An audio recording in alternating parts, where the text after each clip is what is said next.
19ನೇ ವಾರ್ಡ್ನಲ್ಲಿ ಚರಂಡಿ ಅವ್ಯವಸ್ಥೆ. ರಸ್ತೆಯಲ್ಲಿ ಹರಿಯುತ್ತಿರುವ ಕೊಳಚೆ ನೀರು ಕಣ್ಮುಚ್ಚಿ ಕುಳಿತಿರುವ ಪುರಸಭೆ. ಬೆಳಗಾವಿ ಜಿಲ್ಲೆ ರಾಮದುರ್ಗ ಪುರಸಭೆ ಕಣ್ಮುಚ್ಚಿ ಕುಳಿತಿದೆಯಾ? 19ನೇ ವಾರ್ಡ್ನಲ್ಲಿ ಹೇಳುವವರಿಲ್ಲ, ಕೇಳುವವರಿಲ್ಲ.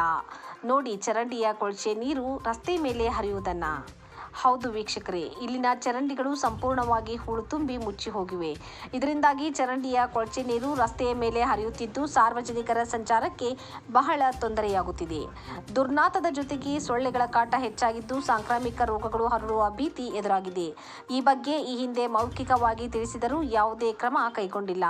ಆದ್ದರಿಂದ ತಾವು ಕೂಡಲೇ ಸ್ಥಳ ಪರಿಶೀಲನೆ ನಡೆಸಿ ಚರಂಡಿ ಸ್ವಚ್ಛಗೊಳಿಸಿ ಸುಗಮವಾಗಿ ನೀರು ಹರಿದು ಹೋಗುವಂತೆ ವ್ಯವಸ್ಥೆ ಮಾಡಬೇಕು.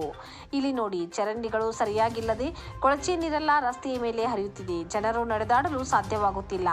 ವಾಹನಗಳು ಹೋದರೆ ಮೈಮೇಲೆಲ್ಲ ಗಲೀಜು ನೀರು ಸಿಡಿಯುತ್ತಿದೆ. ಇಲ್ಲಿ ವಿಪರೀತ ವಾಸನೆ ಬರುತ್ತಿದೆ. ಸಣ್ಣ ಮಕ್ಕಳು ಮತ್ತು ವಯಸ್ಸಾದವರು ಈ ರಸ್ತೆಯಲ್ಲಿಯೇ ಓಡಾಡಬೇಕು. ಇದರಿಂದ ಕಾಯಿಲೆ ಬಂದರೆ ಯಾರು ಜವಾಬ್ದಾರಿ? ಶಾಸಕರು ಹಾಗೂ ಸಂಬಂಧಪಟ್ಟ ಅಧಿಕಾರಿಗಳು ದಯವಿಟ್ಟು ಇತ್ತ ಗಮನ ಹರಿಸಿ ಕೂಡಲೇ ಈ ಸಮಸ್ಯೆಯನ್ನು ಬಗೆಹರಿಸಬೇಕು.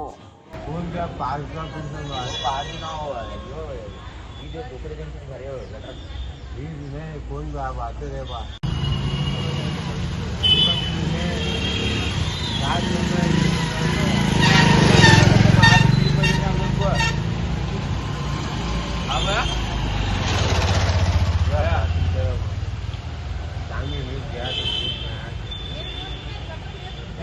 बोल बा अर्थात बा